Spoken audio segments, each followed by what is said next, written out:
क्या है ये सब? मैंने महल में सुना है कि क्या? ये कैसे हो सकता है? महारानी जी, बहुत ही बुरी खबर है। क्या हुआ? तुम इतनी घबराई क्यों हो? वरिष्ठ महिला हान ने बिना अनुमति महल छोड़ा और उनकी मृत्यु हो गई। क्या बोल रही हो? नहीं, मुझे महामहिम को बताना होगा। महारानी जी, रुक जाइए। आप याद रखिए कि अभी आप पेट से हैं। महामहिम सब समझ जाएंगे, उनके सामने मत जाइए। आपका यहाँ आना कैसे हुआ? आप बहुत गुस्से में लग रही है। बच्चे का ध्यान रखिएगा। मैं आपसे खुद ही मिलना चाहती थी। तुमने मुझे फंसाया। मैं तुम्हें आखिरी बार बता रही हूँ, अगर मुझे मौका मिलता तो मैं उसे मार देती। उसकी कोई ज्यादा उम्र भी नहीं थी और वो माँ बनने के लिए कितनी खुश थी। उसने कभी सोचा भी नहीं होगा कि उसकी मौत हो जाएगी। मुझे सच में बहुत दुख हो रहा है। महारानी, मुझे माफ कर दीजिए। आगे से ऐसा नहीं होगा। बस इस बार मुझे बख्श दीजिए महारानी जी। अपने शब्दों पर रहिएगा। जब तक मैं उन्हें सुरक्षित और खुश रखता हूँ, मैं संतुष्ट हूँ। पिछली बार आपने कहा था कि आप मौत की जांच करेंगी। जो घटना अभी हाल ही में हुई है, क्या आपकी जांच अभी भी जारी है? उन्हें किसने मारा है ये मुझे पहले से ही पता है।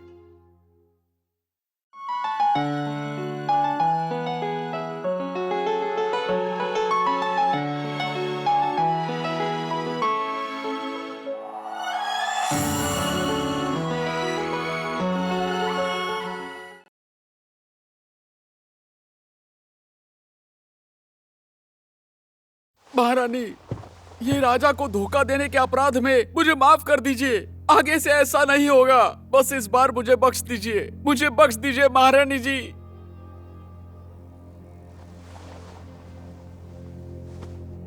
बेशक मैं ये बात जानती हूँ, अच्छे से जानती हूँ। ये भी पता है कि ये एक बड़ा अपराध है। लेकिन वैद्य जी, आप ये मत भूलिए कि हम दोनों सह अपराधी हैं। आपने तो मेरी गर्भावस्था की जांच की है। यदि अन्य वैद्य को पता चला कि मैं गर्भवती नहीं हूं तो तब भी आप नहीं बच पाएंगे। ये भी एक बड़ा अपराध है। तो इसीलिए अब केवल एक ही रास्ता है कि हम दोनों इसे गुप्त रखें, जिससे किसी को पता नहीं चलेगा और वक्त के साथ खत्म हो जाएगा। हो सकता है कि मैं एक दिन गर्भवती हो जाऊं तो महाराज बहुत खुश होंगे। तो क्या कहते हैं? मैं हिम्मत नहीं कर पाऊंगा। मैं आपसे विनती करता हूँ, मुझे जाने दीजिए। ठीक है, जैसा कि आपने कहा, अब तो कोई और रास्ता नहीं। शांगई जी, मेरे साथ महामहिम के सामने कबूल करने के लिए चलो। क्या हम महामहिम के सामने कबूल करेंगे कि वैद्लू ने हमारा सोना ले लिया है? बिल्कुल। हमें उन्हें बताना होगा कि वैद्य जी ने हमसे कितना सोना लिया है। और महिला सिंह के गर्भपात के बारे में मत भूलना। नहीं। ठीक है? जी।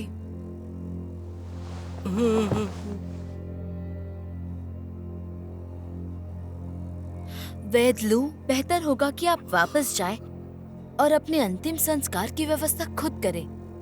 लेकिन ये एक ऐसा अपराध है, 9 कुलों की हत्या की तरह है महारानी जी। लेकिन ये अपराध ऐसा है कि जैसे कि पूरे 9 वंशों की हत्या। अब इससे कोई फर्क नहीं पड़ता कि तुम तैयारी करो या नहीं।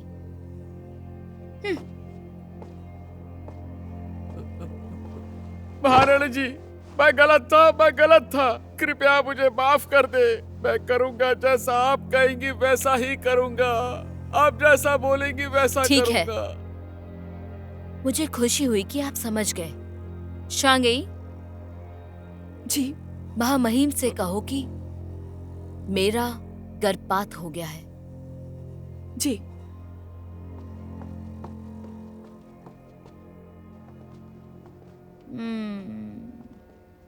मत रो,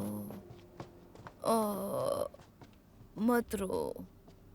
अरे रे रे। महारानी जी को बहुत कम भूख क्यों लगती रो है। रहे हो? वो अक्सर दिन भर में एक बार ही खाना खाती हैं और वो कभी होश में रहती हैं, कभी पागल। अरे रे रे रे रे। पिछले कुछ दिनों से वो तकिए को गले लगाकर उससे बातें करती हैं। मत तकिए रो को? बच्चे।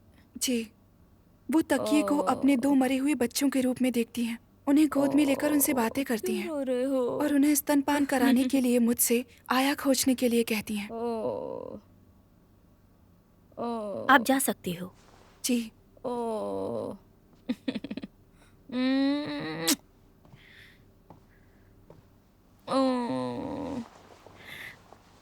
महारानी जी, महाराज आपसे मिलने आए हैं।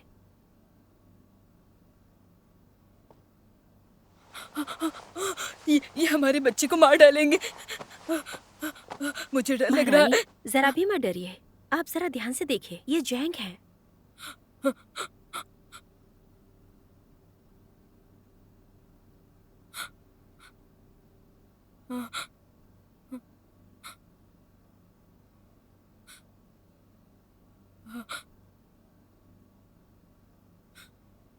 जैंग,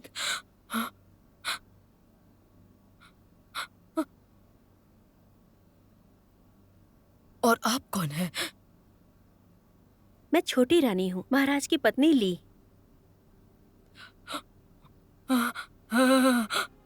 ली, ली जो हमेशा मेरे लिए खजूर लाती है। आप मेरी पसंदीदा हो। अब याद आ गया। ली, और मिंदाई, मिंदाई भी तो जैंग की पत्नी है। हाँ, मिंदाई और मैं दोनों जाओ राज्य से है। लेकिन वो मुझे बिल्कुल पसंद नहीं। आप मुझे पसंद है। क्या आपका कोई बच्चा है?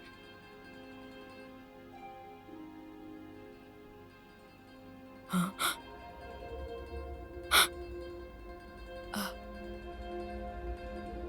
मैंने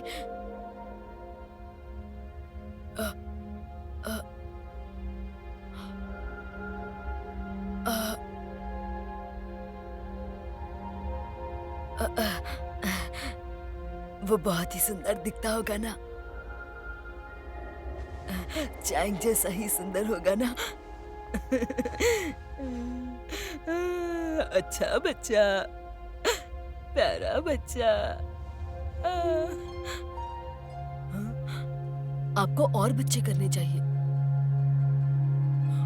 मैं सबसे प्यार करूंगी। हाँ, मैं जानती हूँ। हम अकेले नहीं होंगे, और बच्चे होंगे तो। ओ अच्छे बच्चे, ओ प्यारा बच्चा। क्या ये कुछ दिनों से ऐसी हो गई हैं? ओ, क्या हुआ इन्हें? वो कभी कभी शांत हो जाती हैं। हम उनसे बहुत सी बातें कर सकते हैं। महाराज, महारानी का अभिवादन। मैं कुछ जरूरी बात बताना चाहती हूँ। कहो। महाराज, महारानी चू घर के बाहर फिसल गईं और जब वापस आई तो उनके पेट में दर्द हो रहा था। मैंने उन्हें देखने के लिए वैद्य को बुलाया और वैद्य ने कहा कि वो बच्चा खो सकती हैं।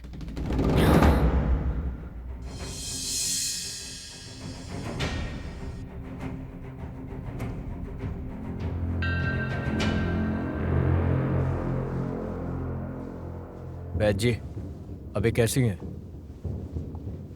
महाराज, हालांकि इनका गर्भपात हो गया है, लेकिन उनकी प्रजनन क्षमता प्रभावित नहीं हुई है। मैं इनके स्वास्थ्य के लिए कुछ दवाई लिख कर देता हूँ, जिससे वो जल्द ही फिर से गर्भवती हो जाएंगी और स्वस्थ भी महसूस करेंगी। ये गर्भपात बुरा सपना समझकर भूल जाइए। शुक्रिया, आप जा सकते हैं। जी महाराज, धन्यवाद।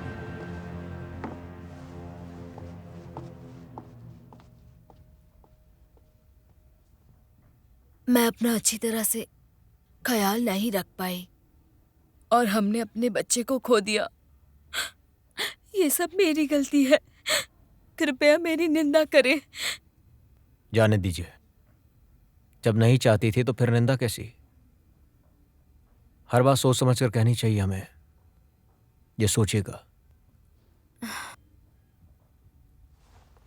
महामहिम, मेरा सुझाव है कि हम अपने जनान खाने में फेंग शुई को बदल दें। जब से महारानी का गर्भपात हुआ था और अब महारानी हान और महारानी चू का भी गर्भपात हो गया, हो सकता है जनान खाने में कोई बुरी शक्तियां तो नहीं है जो इनको निशाना बना रहा हो। इस सोचनीय विषय है। जागो। बसंत ऋतु आने वाली है, थोड़ा आराम करिए और ज्यादा मत सोचिए। हाँ महाराज, अपना ख्याल रखिए। अलविदा महाराज।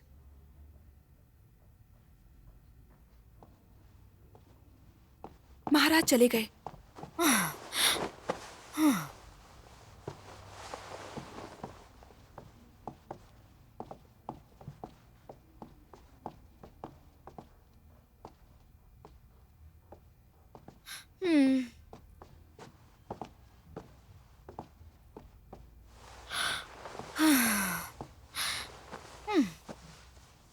नाटक आखिरकार नाटक खत्म हुआ। वरिष्ठ महिला हान को क्या हुआ? उसने महल क्यों छोड़ दिया जबकि वो गर्भवती थी? आपको नहीं लगता महारानी ली महारानी मिंडई से भी ज्यादा संदिग्ध है? क्या मतलब है तुम्हारा इस बात से? मैंने सुना है कि जब आपने महारानी हान को सबक सिखाया था, उसके बाद महारानी ली उसे अपने साथ ले गई और वो उससे मिलती थी। वो महोदय हान फेई द्वारा गर्भवती थी, लेकिन उसने महारानी ली से महाराज से विनती करने के लिए कहा था। तो इसमें कौन सी अजीब बात है? वो हमेशा से ही अपनी नाक सिकोड़ती है। लेकिन उसने महामहिम को निश्चित तौर पर बताया कि हान फेई को आपने फंसाया है, नहीं तो आपको भी महारानी जी पद से हटा दिया गया होता। और जब आप उसके लिए खतरा नहीं रही तो उसने दयालु होने का नाटक किया और महारानी मिंडई से दूर रहने के लिए कहा, लेकिन खुद उसके साथ बहनों की तरह रहती है। तो क्या फिर ये विरोधाभास नहीं है? और जब मैं महाराज से दक्षिण के महल में अनुमति मांगने गई थी तो मैंने उन्हें उनकी महामहिम रानी माँ से बात करते हुए देखा था। मैंने सुना है वो जब से यहाँ आई हैं, वो दक्षिण के महल में बार बार जाती रहती हैं और महारानी मिंडई के लाल खजूर के साथ महारानी की आवभगत करती रहती हैं। पता ही नहीं चल रहा कि आखिर वो किसकी तरफ है, आपकी तरफ या उनकी। वो दुष्ट है और चालाक भी। वो बहुत बहुत चालाकी से खेल खेलती है। जैसा कि आप जानती हैं कि महारानी माँ और महारानी हुयांग के बीच नहीं बनती है। वे चू के लोगों को बिल्कुल पसंद नहीं करती हैं। मुझे चिंता है कि महारानी ली महाराज के पक्ष में है और अगर हमें दबाने के लिए महारानी माँ जाओ और महारानी मिंडई से मित्रता करती है तो महल में आपका रुतबा और भी छोटा होता चला जाएगा महारानी जी। अच्छा तो ये बात है। उपस्त्री ली ने मिंदाई को ऐसा करने के लिए उकसाया होगा। उसने मिंदाई को ऐसा करने के लिए कहा और इसके लिए फिर मुझे दोषी ठहराया। और ये उसकी बदौलत है कि आज तक मैं गिरती रही हूं। जब मैं अपने पैरों पर खड़ी रहूंगी तो इसका बदला जरूर लेकर रहूंगी।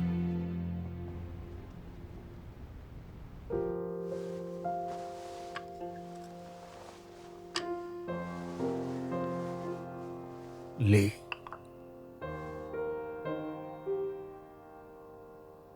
हमें थोड़ी बेचैनी महसूस हो रही है।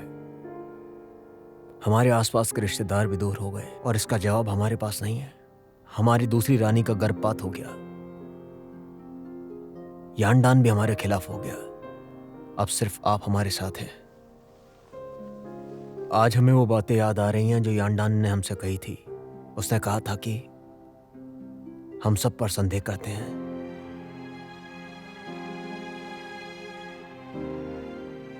और वो बात हम भुला नहीं पा रहे हैं। ये हमें अंदर तक भेद रहा है।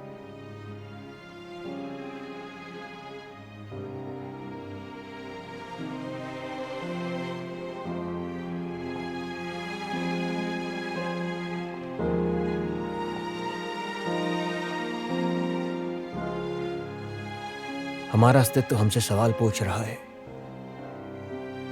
कि हमने फुंजे और शेनखाओ पर भी विश्वास नहीं किया। ऐसा क्यों? हमें समझ नहीं आ रहा। हमारी मदद करो तुम।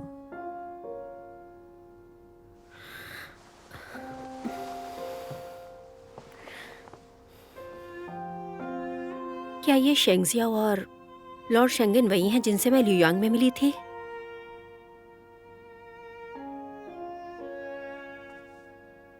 मुझे याद है कि आप और लॉर्ड शेंगन बहुत करीब थे, लेकिन महल में आने के बाद मैंने किसी को यह कहते हुए सुना था कि लॉर्ड शेंगन को धोखा देने के कारण तड़ीपार कर दिया गया। मुझे भी ये जानकर आश्चर्य हुआ। ऐसा नहीं था कि उसने हमें धोखा दिया था, वास्तव में धोखा तो हमने उसे दिया है। अलग अलग माँ होने के बावजूद शेंगजियाओ अच्छे स्वभाव का था। युवराजों की उम्मीदवारी पर भी उन्होंने हमारा सम्मान किया, बड़े भाई के रूप में हमें माना। लेकिन हम एक खलनायक को धोखा दे रहे थे। उन्होंने हम पे विश्वास किया कि वो दल बदल करने का इरादा रखते हैं। ऐसी बातें जो हमारे अंदर तक फंसी हुई हैं। हम उसके सबसे कठिन समय में उसकी रक्षा करने में विफल रहे। चाहकर भी उसकी मदद नहीं की हमने। मेरी माँ बहुत ही पवित्र थी। लू बुवई ने मेरी माँ के साथ मतभेद पैदा किया, इसलिए उन्होंने सोचा कि यदि पिताजी मुझ पर अधिक ध्यान देते हैं और यिंगजैंग को युवराज नहीं बनाते तो पिताजी दुविधा में पड़ जाएंगे और लोग उनका मजाक बनाएंगे। आपने एक बार कहा था कि पिताजी बचपन से ही मुझसे अधिक प्यार करते हैं, लेकिन उन्होंने आपको युवराज बनाया और आपको बेचैनी महसूस हुई। प्राचीन काल से ही शाही कुलों में भाई की हत्या सामान्य रही है। हालांकि आपने इतने वर्षों में मेरे साथ अच्छा व्यवहार किया। क्या इसलिए क्योंकि आपको डर था कि मैं विद्रोह करूंगा? नहीं। तो फिर आप किनका सिंहासन मुझे क्यों नहीं दे देते? वास्तव में शेंगजियाओ सिंहासन नहीं चाहता था। वो छोटा जरूर था, पर दयालु था। अगर सच्चाई का सामना करना पड़े तो वो नहीं जानता था कि उसे क्या करना है। उसने हमारे साथ इतने वर्षों तक कैसा व्यवहार किया और हमने उसके साथ कैसा व्यवहार किया। अब से लॉर्ड शेंगजियाओ का महान किन से कोई संबंध नहीं। ये रिश्ता आज से खत्म। हम एक दूसरे के कोई नहीं।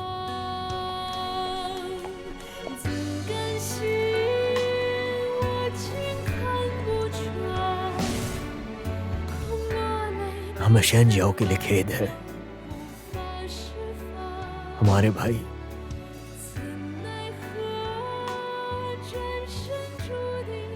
हमने तुम्हें निराश किया है।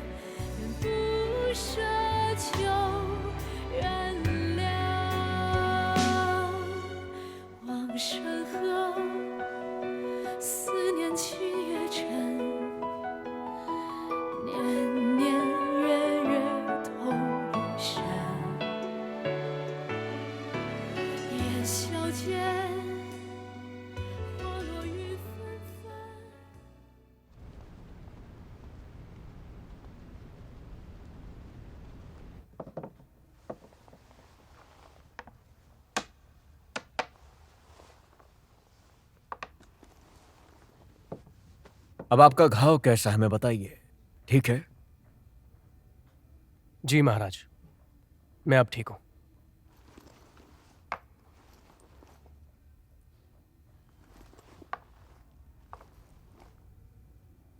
क्या हुआ आपको? आपने अभी तक अपनी ताकत नहीं लगाई। हम लंबे समय से आपके चाल का इंतजार कर रहे हैं। महाराज, मैं आपसे एक अनुरोध करना चाहता हूं। ठीक है, अगर आप शतरंज खेलने के लिए तैयार हैं तो हमारी बात सुनने के लिए भी तैयार रहिए। क्या कहना चाहेंगे आप? मैं एक जरूरी काम से 1 महीने के लिए महल से बाहर जाना चाहता हूं। जैसे ही काम खत्म हो जाएगा मैं वापस लौट आऊंगा। क्या काम है? इसे उपस्त्री ली द्वारा दिया गया है। क्या ये रानी ली का काम है? तो ये बात उन्हें हमें खुद बतानी चाहिए थी।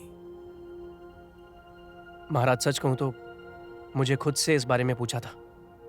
उन्हें लगा कि एक रखेल के रूप में वो मुझसे कुछ भी, किसी भी चीज के बारे में जांच करने के लिए कह सकती हैं। उन्हें ये अनुचित लगा।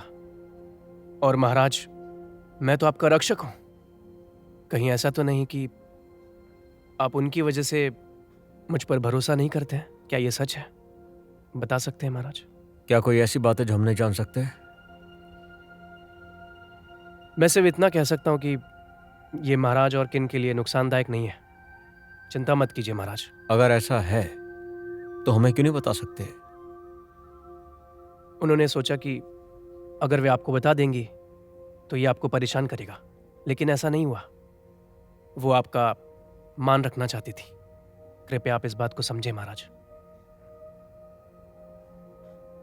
आपने उसके लिए बात की और कह रहे हैं हमारे प्रति विचारशील है। आप कितने सुरक्षात्मक हैं उसके प्रति? क्या आप बिना शादी किए सारी उम्र उसकी रक्षा कर पाएंगे? क्या आप उनके साथ जीवन भर संतुष्ट रह पाएंगे? जवाब दीजिए हमें। क्या राय है आपकी? हाँ, जब तक मैं उन्हें सुरक्षित और खुश रखता हूं, मैं संतुष्ट हूं। ठीक है, अपने शब्दों पर रहिएगा। निश्चिंत रहिए महाराज, मैं अपना वचन जरूर निभाऊंगा।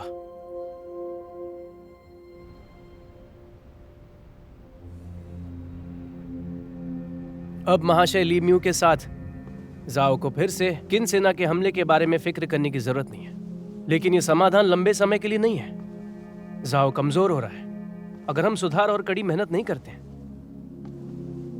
तो हम केवल हांडान को बचा सकते हैं। मुझे नहीं लगता कि यिंग ज़ेंग यहीं तक रुकेगा। जितना वो हारता है उतना ही वो जीतना चाहता है। महाराज, महारानी मिंडाई की मदद से और मेरे सुझाव से हम किन की सेना को जितना हो सके हम रोक के रखेंगे। अब दिन दूर नहीं जब जाओ कियान की गद्दी से उतार दिया जाएगा।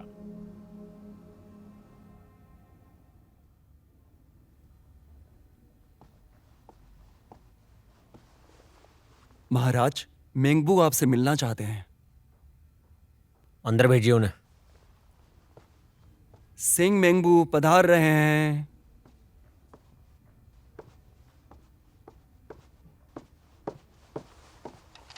समय देने के लिए शुक्रिया महाराज। कहिए, क्या कहना चाहते हैं आप?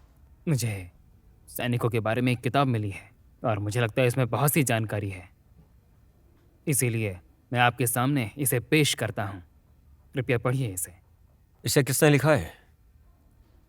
आपको लेखक का नाम जानने से पहले इसे पढ़ना चाहिए। मुझे पूरा विश्वास है कि आपको ये किताब बहुत ही ज़्यादा पसंद आएगी। जैसा कि आप हमारे सामने सिफारिश कर रहे हैं, प्रस्तुत कीजिए। धन्यवाद महाराज।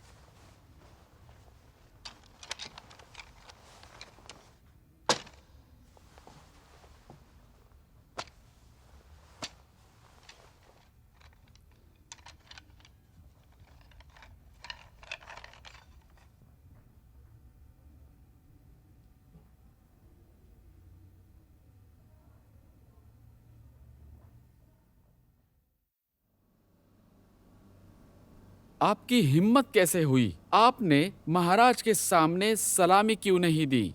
जवाब दीजिए। आपने महाराज के सामने सलामी क्यों नहीं दी? महामहिम, वे लियाओ लंबे समय तक देहात में रहते थे, इसलिए उन्हें शिष्टाचार नहीं आता। मैं इसके लिए माफी चाहता हूँ। महोदय भाई, लेकिन हमारे मन में एक शंका है। हमने आपकी किताब पढ़ी।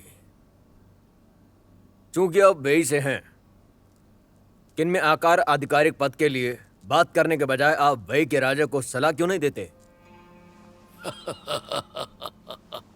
फिर से दरबार में अहंकार दिखाने की हिम्मत कैसे हुई? क्या आप महाराज का अपमान कर रहे हैं? यह अपमान सहा नहीं जाएगा। बिल्कुल नहीं। मैं उन लोगों का अपमान कर रहा हूँ जिन्होंने किताब जमा की है। मैं महाराज का अपमान क्यों करूंगा? क्या उन्हें आधिकारिक पद पाने के लिए सब कुछ करना होगा? इसलिए महाराज ऐसा कर रहे हैं। अगर ऐसा नहीं है तो फिर आप क्या चाहते हैं? जवाब दीजिए हमें। मैं सिर्फ शांति चाहता हूं और सभी राज्यों में कोई युद्ध ना हो। जब मैं छोटा था तब मैंने युद्ध करने की कला सीखी और सभी राज्यों की यात्रा की। मैं सोचता था कि एक समृद्ध राज्य और मजबूत सेना लंबे समय तक स्थिरता बनाए रखते हैं, क्योंकि पिछले 1 दशक में मेरे बेटे और भाइयों ने युद्ध में अपनी जान गंवाई थी। अब मेरा परिवार टूट गया है और अब मैं अकेला बचा हूं और आधिकारिक पद का क्या करूंगा? लोगों की तकलीफ को खत्म करने का एक ही तरीका है और वो है सभी राज्यों को एकजुट करना। तो महान किन में आने का कारण क्या है आपका? मैंने महान किन को इसलिए चुना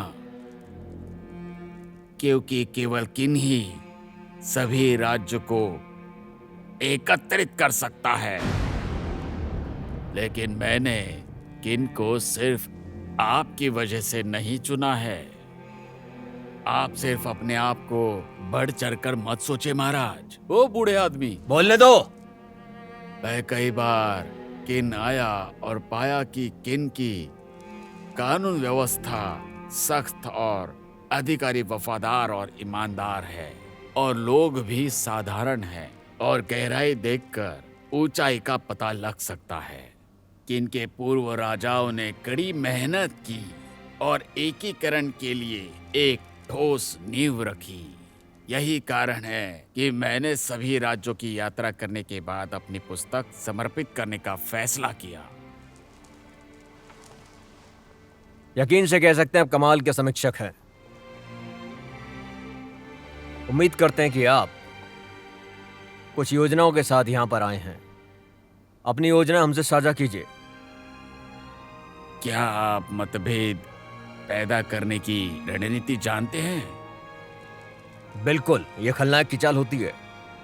अगर हम सभी राज्यों को एकत्रित करना चाहते हैं तो हमें युद्ध के मैदान पर लड़ना होगा।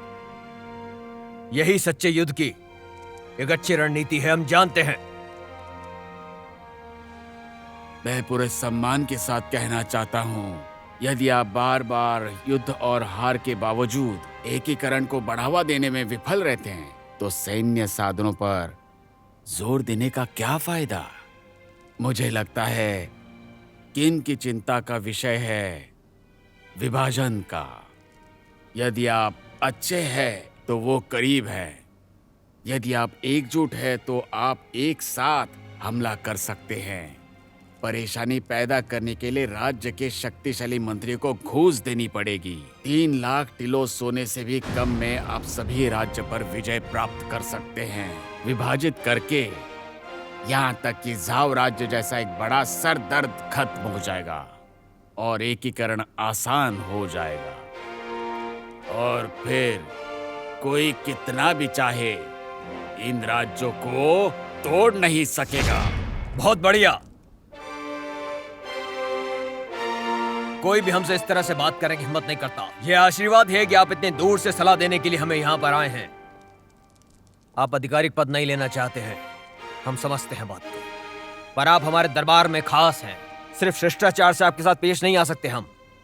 आप हमारी तरह अच्छा खाना खाएंगे, कपड़े पहनेंगे। इस राज्य के रक्षक हैं आप दरबार में हैं, में हमारा फैसला है। धन्यवाद महाराज।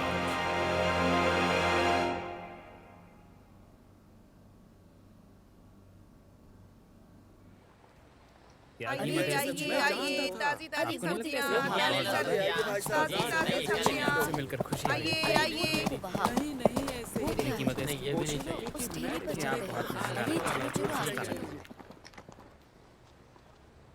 बहन, मैंने सुना है कि किसी ने महाराज को सुझाव दिया है कि किनको दूसरे राज्यों के मंत्रियों को रिश्वत देनी चाहिए। क्या आपने इस बारे में सुना है? बताइए मुझे। क्या ये सच है? क्योंकि कई रणनीतिकार सलाह देने के लिए यहाँ आए थे, लेकिन शायद महाराज सभी को स्वीकार ना करें। लेकिन इस बार तो निशाना मुझे लग रहा है कि जाओ हो सकता है। जैसा कि आप जानती ही हो, जब से किन कोजाओं ने हराया था, तब से महाराज जाओ पर हमला करने का तरीका खोज रहे हैं। अपनी मृत्यु से पहले श्री हान फे द्वारा पेश की गई रणनीति के अलावा महामहिम कुछ पश्चाताप के कारण जाओ पर हमला करने की इच्छा कर सकते हैं, मुझे ऐसा लगता है। आखिरकार उन्होंने अपने बचपन में हानडान में बहुत कुछ सहा था। आपको ये पता होना चाहिए। मैं एक छोटे राज्य से हूँ, मैं तो पूरी तरह से बाहरी हूँ, लेकिन आप तो पूरी तरह से अलग हैं। इस विषय पर आपको सोचना चाहिए। आप राजनीति में शामिल नहीं हैं, लेकिन आपकी मातृभूमि निशाने पर है। अगर आप जाओ के लोगों के लिए कुछ करना चाहती हैं, तो आप महाराज से क्यों नहीं बात करती?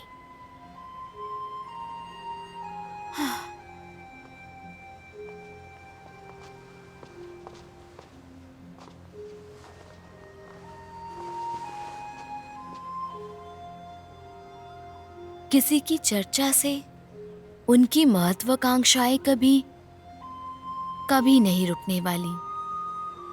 हालांकि आपने जो भी कहा, लेकिन वो कोई मूर्ख राजा नहीं है जो दूसरों की बातों को सुने। राज्यों को एकत्र करना एक अडिग महत्वाकांक्षा है, लेकिन किन के पास ऊपरी भूमि है और युद्ध ही सिर्फ एकमात्र साधन ही बचा है। लेकिन अगर आप किन और जाओ के बीच मध्यस्थता करें, तो उनके रिश्ते में बदलाव की गुंजाइश हो सकती है। आपको क्या लगता है, क्या मैं मध्यस्थता कर सकती हूँ? क्या मैंने आपसे हमेशा नहीं कहा है कि मैंने हमेशा दरबार से दूर रहने का प्रयास किया है? आपका इन सब से क्या मतलब है? बहन, मुझे लगता है कि आप जानती हैं, मैं कभी भी आपको नुकसान नहीं पहुंचाना चाहती थी। हम दोनों इस महल में एक दूसरे को कई वर्षों से जानते हैं। अगर आपको कोई परेशानी है तो आप मुझे अच्छे से बता सकती हैं। मैं इस बारे में किसी से नहीं कहूंगी। मुझे कोई तकलीफ नहीं है। आप ऐसा क्यों कह रही है? आप बताइए तो।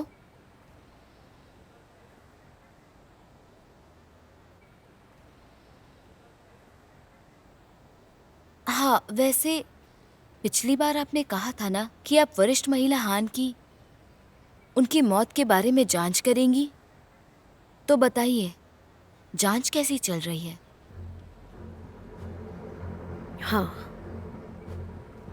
मैं जानती हूँ कि आखिर हत्यारा कौन है।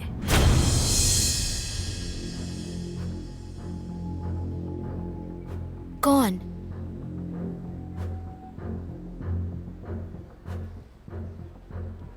महाराज का अभिवादन है। महाराज का अभिवादन है। क्या बात कर रहे हैं आप? कुछ खास नहीं। हमारे साथ आइए।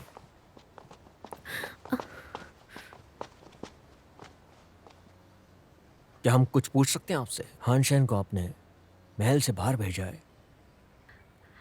अब चिंता मत कीजिए, वो किनको कोई नुकसान पहुंचाने वाले नहीं हैं। आप दोनों के बीच एक रिश्ता है, इसका क्या रहस्य है? क्या है आखिर वो बात?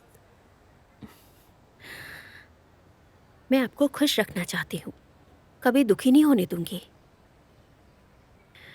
आप मुझ पर भरोसा कर सकते हैं। ठीक है, हम आप पर विश्वास करते हैं। अगर आप हमें तकलीफ देंगी तो आप जानती हैं हम कौन हैं और क्या हैं।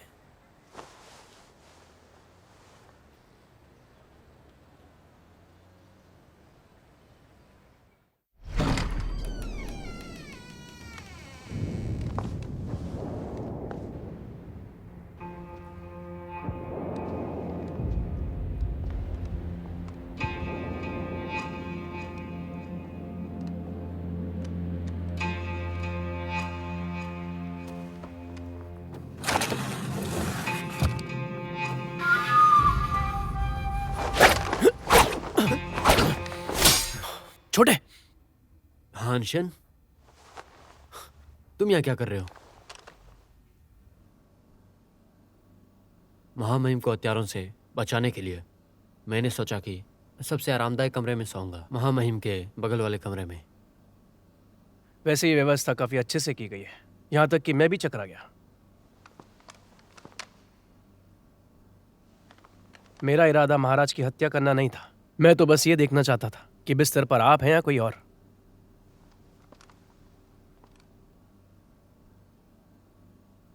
हानशेन, आप हांडान क्यों आए हैं? बताइए, क्या आपको किन के राजा ने भेजा है? महाशय जिंग, आपको इन पर दया नहीं दिखानी चाहिए। ये महामहिम को देखने के लिए आए थे और इससे महामहिम की जान को खतरा भी हो सकता है। महोदय फेन, महामहिम को कीन से निकालने के लिए ये सब मिस गोंगसुन की योजना बनाई हुई थी। महामहिम को बचाने के लिए महाशय हान और महाशय जिंग ने दोनों साथ मिलकर के काम किया है, तो इन पर शंका करने का कोई मतलब ही नहीं बनता। महारानी ली और जिंग छोटे हैं। अच्छा, हानशेन, भले ही आप जिंग के वरिष्ठ हैं, पर आप अभी भी शियान यांग महल के सेनापति हैं और किन राजा के सेवक भी। आप बिना किसी कारण महल नहीं छोड़ सकते। तुम यहाँ क्यों आए हो, बताओ। किन के राजा को यह पता है कि मैंने महल छोड़ दिया है, लेकिन क्यों को नहीं पता। चूंकि तियानगुआंग यहाँ है तो मैं आपको अपने जैसे ही मानूंगा और आपके प्रति ईमानदार रहूंगा। आपसे एक विनती है, आप बुरा ना माने तो मेरी पहचान पर ध्यान न दें। अगर ये कीन के महल के रक्षक हैं, इन्होंने महामहिम को बचाने के लिए वो सब कुछ किया जो ये कर सकते थे। ये प्यारे और न्यायपूर्ण व्यक्ति हैं। ये अपने पुराने मित्र को कभी भी आसानी से धोखा नहीं देंगे, क्योंकि उन्होंने यह स्पष्ट कर दिया है। कीन के राजा के काम से यहाँ नहीं आए हैं। जनरल फेन भी इन सभी बातों पर बहुत भरोसा करते हैं। इन पर भरोसा करना चाहिए। हम भी इन पर पूरी तरह भरोसा करते हैं। महोदय तियानगुआंग, क्या मैं आपसे अकेले में बात कर सकता हूँ? हाँ।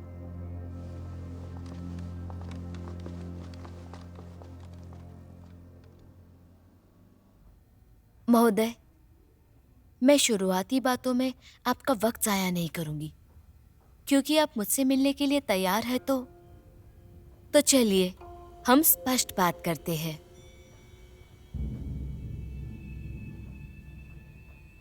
वो सरकारी कागजात आपके लिए काम कर रहे हैं, जैसा कि मैंने उम्मीद की थी। मैं वो नहीं हूँ जिसके लिए मध्य सरकारी सेवक काम करते हैं। किन महल में हम दोनों ही साओ से हैं, इसीलिए हम एक दूसरे की काफी मदद करते हैं। मैं समझ नहीं पा रहा हूं कि मैं आपसे क्या कहना चाहता हूं। अगर मैं गलती नहीं कर रहा हूं तो आप ही हानफे की मौत की जिम्मेदार थी और मुझे फंसाया। मैं कहना चाहता हूं कि बहुत ही शातिराना चाल थी, काफी शातिराना। रही बात हानफेई की, वो तो जाओ राज्य का दुश्मन था। मुझे उससे छुटकारा पाना ही था। तो ये भी बताइए कि आपने मेरा इस्तेमाल क्यों किया? ये आपकी बदकिस्मती थी, जिसके लिए आप खुद ही जिम्मेदार है। तो अगर महिला ली ने हानफेई के मामले को इतना आगे बढ़ाने की कोशिश ना की होती और महाराज के सामने चांगपिंग के साथ एक दृश्य बनाया होता तो आप इससे आसानी से बच सकते थे।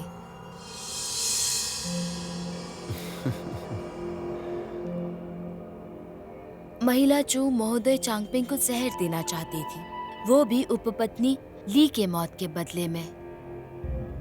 ये अफसोस की बात है कि आपकी योजना बाधित हो गई है, लेकिन आपको मेरी बजाय उपपत्नी ली उसके बारे में सोचना चाहिए था। जरा सोचिए, इस बारे में सोचिएगा। अगर हानफेई आज भी जिंदा होते तो वो महामहिम द्वारा प्रधानमंत्री के पद पर नियुक्त किए जाते। लेकिन हानफे मर चुका है और अब भी मुझे महत्व नहीं दिया जा रहा। अगर उपस्त्री ली की मृत्यु महल के बाहर हुई होती तो आपका नाम हान फेई की मृत्यु से नहीं जोड़ा जाता और राजा की प्राथमिकता सूची से काफी नीचे चले आते।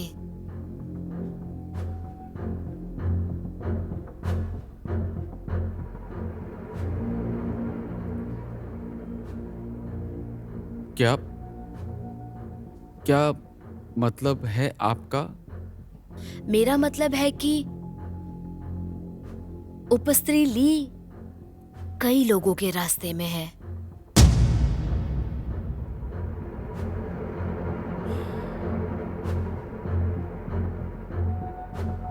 अगर आप महाराज का विश्वास फिर से जीतना चाहते हैं तो इसके कई तरीके हैं और इसमें मैं आपकी मदद कर सकती हूँ।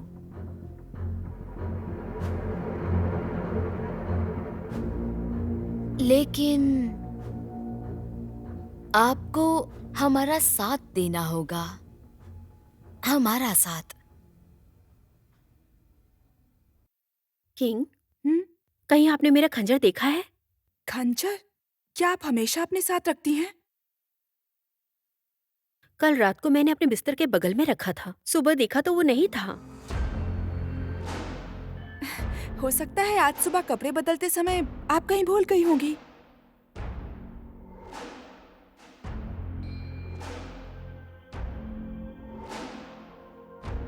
गोंगसुन ली, आप हर जगह अपनी नाक अड़ाती है तो हमें आपसे छुटकारा पाना होगा। हाँ? हाँ? महाराज, उपस्त्री ली का अपहरण युवराज डान की योजना थी महल से निकलने के लिए।